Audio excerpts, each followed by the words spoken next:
Hello everyone and welcome to your Storm's Crown normal mode guide. Now, unlike some of the other trials you've done in the past, this one does not offer an NPC group to come with you. So this will be your guide on playing with a party. Now, I will warn you guys in advance, this trial, even on normal mode, is pretty hectic and really cool, to be honest with you. So there's gonna be a lot of stuff going on, so I will try to cover it best I can as it's happening, but there is a lot going on here. Let's go ahead and start our countdown with our team here and get the ball rolling.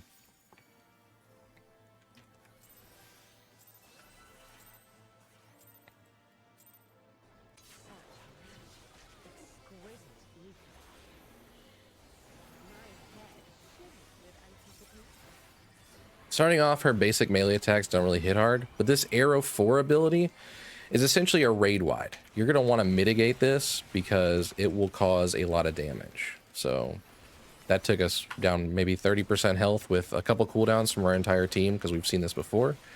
Now you'll see here that she has sort of this fan of a sword from left to right. That means there will be a line attack from left to right, followed by that little arrow leap where her sword will go. So she's throwing her sword there. Now at the end of this cast here, this hair raid, she's going to port to her sword and do a conal attack. Now all of that happens rather quickly.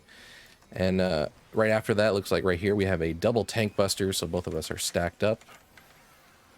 I'm going to try to get the boss back towards the middle of the room. Now here, this is a swirl around her. So basically the area underneath her will be safe, followed by that leap, looks like to that far side of the room. With her, so she's throwing her sword over there. At the end of this hair raid cast, again, she will leap to that sword and cause a conal attack. So we're going to want to go ahead and be over there because it happens really fast. There we go.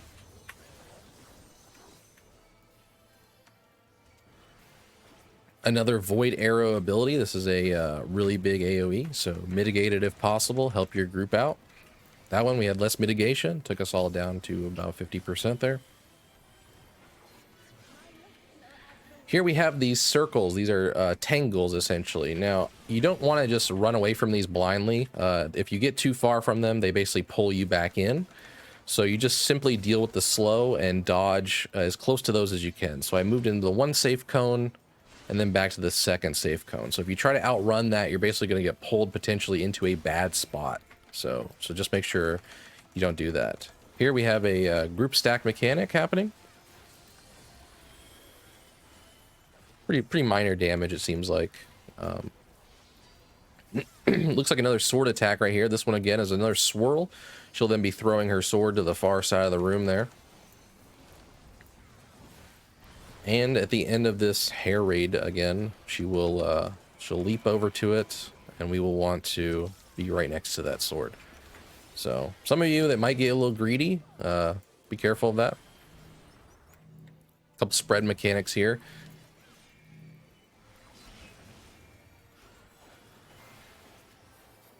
Another AoE ability. Mitigate this one if we possibly can. Good chunk right there. Double tank buster again on me. Hopefully my friend moves in here. There we go.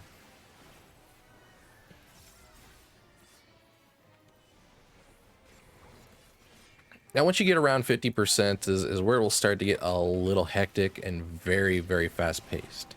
So it looks like once again we're dealing with some of these tendrils here. So again, don't move too far away from them. You know, simply dodge within means. So we're going to move in one safe zone, slowly move into the second safe zone, and then these will go away on their own. Some pools on the ground to dodge as well.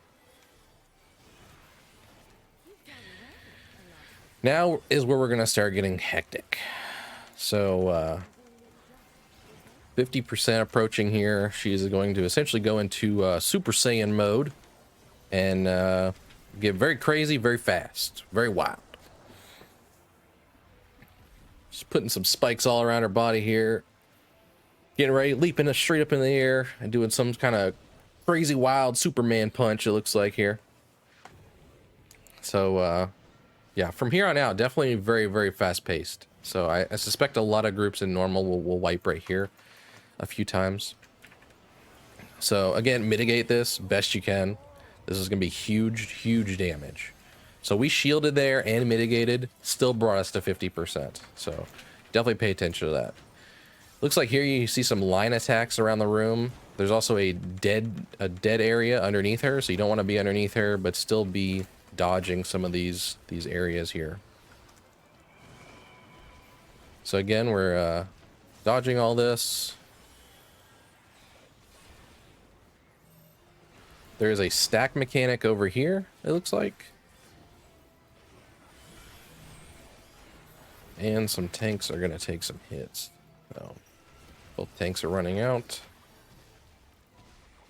Punching the ground. It seems like minor damage, the punches. It doesn't really seem like it does a whole lot. It's just 1,000 per hit, roughly, with the final one being like 5k.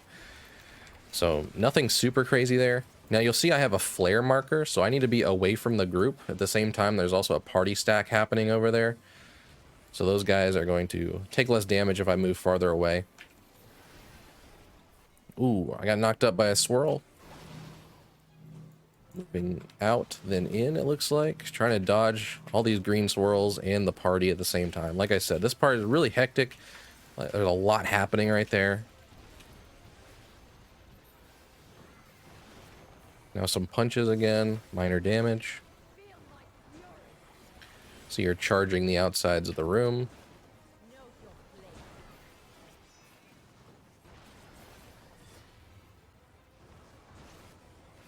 Now there's some unsafe areas on the ground happening with these punches. This is just hectic, really hectic. Here we have some of those cones again. However, these ones are requiring you to be like inside and then out. I would recommend possibly using a knockback immunity right here, it seems like. Tank hits. Move away from my group here. Looks like some little punches again. Nothing too major, obviously. But just a lot of movement happening. I can only imagine that our poor black mages are not going to be excited for this fight.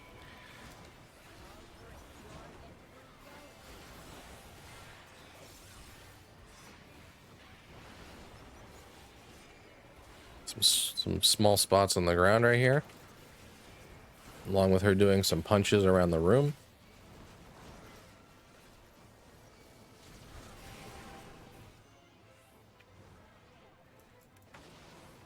Yep, got some hair here. So now we are dealing with punches, the tanglements, and some green wind swirls. Gotta dodge out, now back in. Again, moving too far from these is going to drag you back in, and you're probably going to have a really bad time. Punching the ground again. A little bit more damage this time, looks like. Not much.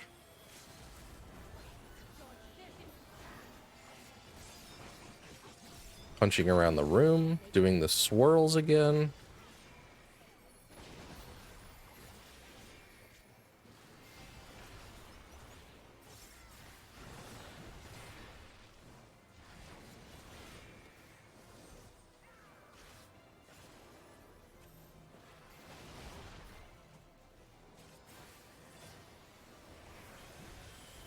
And at the end there, I don't know if you saw, but it looked like someone had a marker with a bunch of beads or crystals around them. That will basically drop a flare thing on the ground, an unsafe circle. So that person will move away from the group. The other group will stack away from that person. And pretty much the end of the fight. I would say the biggest thing is probably once people see that 50% area where things get really hectic, they'll get comfortable with it, and then from there it really won't be that bad. So good luck and enjoy Storm's Crown. I'm really excited to see this one on Extreme. So hopefully that guide will be coming soon. Till next time, guys, take care.